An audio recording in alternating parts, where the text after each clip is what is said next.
Hi hello ನಮಸ್ಕಾರ. Butterflies word YouTube ಚಾನಲ್ಗೆ ಸ್ವಾಗತ. ನಾನು ಹೇಮಾ. ಇವತ್ತು ನಾನು ಹಲಸಿನಕಾಯಿಯ ಪಲ್ಯ ಹೇಗೆ ಮಾಡೋದಂತ ಹೇಳ್ತೀನಿ.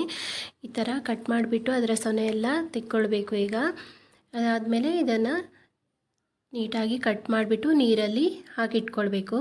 ಹಾಗೆ ಒಂದು ಬಾಣಲೆ ಬಿಸಿ ಮಾಡಿ ಅದಕ್ಕೆ ಸ್ವಲ್ಪ ಎಣ್ಣೆ, ಬ್ಯಾಡಗಿ ಮೆಣಸಿನ್ಕಾಯಿ ಹಾಕಿಬಿಟ್ಟು ಇವಾಗ ಫ್ರೈ ಮಾಡ್ಕೊಳ್ಬೇಕು.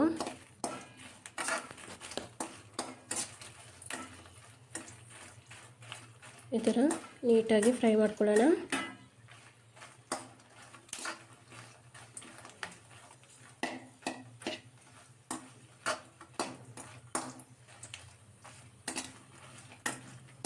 ಫ್ರೈ ಆದಮೇಲೆ ಇದನ್ನು ಒಂದು ಪ್ಲೇಟಲ್ಲಿ ಎತ್ತಿಟ್ಕೊಳ್ಳೋಣ. ಈಗ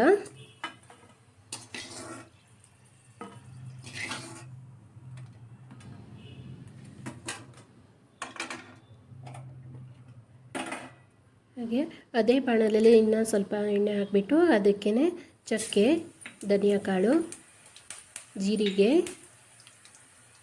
ಸೋಂಪು ಕಾಳು ಇಷ್ಟನ್ನು ಹಾಕಿ ಫ್ರೈ ಮಾಡ್ಕೊಳ್ಳೋಣ. ಒಂದು 5-6 ಬೆಳ್ಳುಳ್ಳಿನ ಕಟ್ ಮಾಡಿ ಹಾಕ್ಕೊಂಡು ಫ್ರೈ ಮಾಡ್ಕೊಳ್ಬೇಕು, ಇಲ್ಲಾಂದರೆ ಸಿಡಿಯುತ್ತೆ. ಹಾಗೆ ಸ್ವಲ್ಪ ಕಡಲೆಬೇಳೆ ಫ್ರೈ ಆದಮೇಲೆ ಅದನ್ನು ಮೆಣಸಿನ್ಕಾಯಿ ತೆಗೆದಿಟ್ಟಿದ್ವಲ್ಲ ಅದೇ ಪ್ಲೇಟಲ್ಲಿ ಇದನ್ನು ತೆಗೆದಿಟ್ಕೊಳ್ಳೋಣ.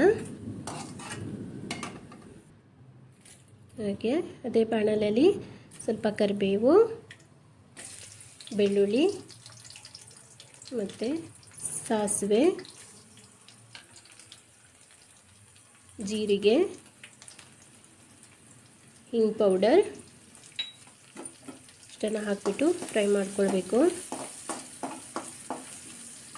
ಫ್ರೈ ಆದಮೇಲೆ ಒಂದು ಈರುಳ್ಳಿನ ಕಟ್ ಮಾಡಿಬಿಟ್ಟು ಅದಕ್ಕೆ ಹಾಕಿಬಿಟ್ಟು ಫ್ರೈ ಮಾಡ್ಕೊಳ್ಬೇಕು.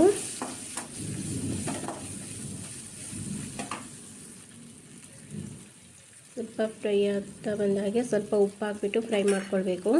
ಈರುಳ್ಳಿ ಬೇಗ ಫ್ರೈ ಆಗುತ್ತೆ. ಹಾಗೆ ಕಟ್ ಮಾಡಿರುವಂಥ ಹಲಸಿನಕಾಯಿನೆಲ್ಲ ಅದೇ ಒಗ್ಗರಣೆಯಲ್ಲಿ ಹಾಕಿ ಫ್ರೈ ಮಾಡ್ಕೊಳ್ಬೇಕು. ಈಗ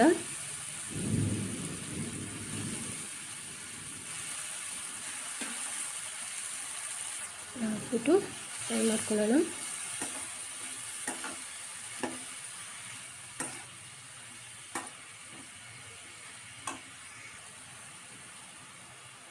ಅದಕ್ಕೆ 3/4 ಕಪ್ಪಷ್ಟು ನೀರು ಹಾಕಿಬಿಟ್ಟು ಬೇಯೋಕ್ಕಿಡೋಣ.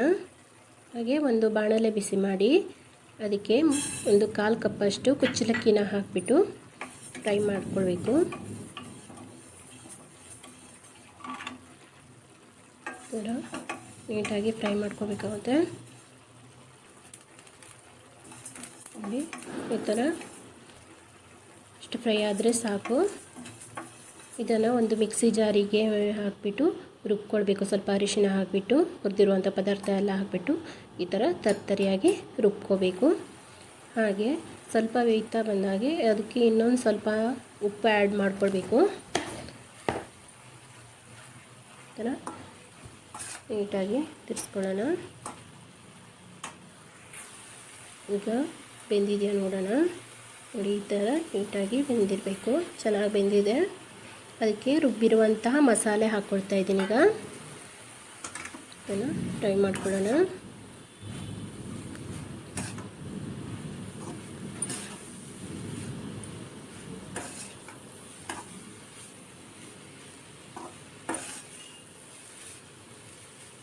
ಹೀಗೇನೆ ಈಗ 1 ಕಪ್ಪಷ್ಟು ಕಾಯಿ ತುರಿನ ಆ್ಯಡ್ ಮಾಡ್ಕೊಳ್ಳೋಣ.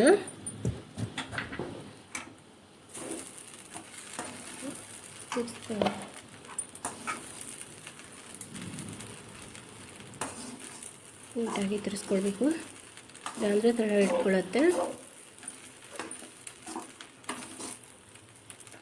ಫಸ್ಟ್ ಟೈಮ್ ಏನಾದರೂ ನನ್ನ ಯೂಟ್ಯೂಬ್ ಚಾನಲ್ ನೋಡ್ತಾ ಇದ್ದರೆ ದಯವಿಟ್ಟು ಲೈಕ್ ಮಾಡಿ, ಶೇರ್ ಮಾಡಿ, ಸಬ್ಸ್ಕ್ರೈಬ್ ಮಾಡಿ.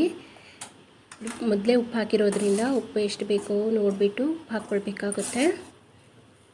ನೋಡಿ, ಇದನ್ನು ದೋಸೆ, ರೊಟ್ಟಿ, ಚಪಾತಿ ಜೊತೆ ಎಲ್ಲ ತಿನ್ನಿ, ತುಂಬ ಚೆನ್ನಾಗಿರುತ್ತೆ. ಒಮ್ಮೆ ಟ್ರೈ ಮಾಡಿ ನೋಡಿ.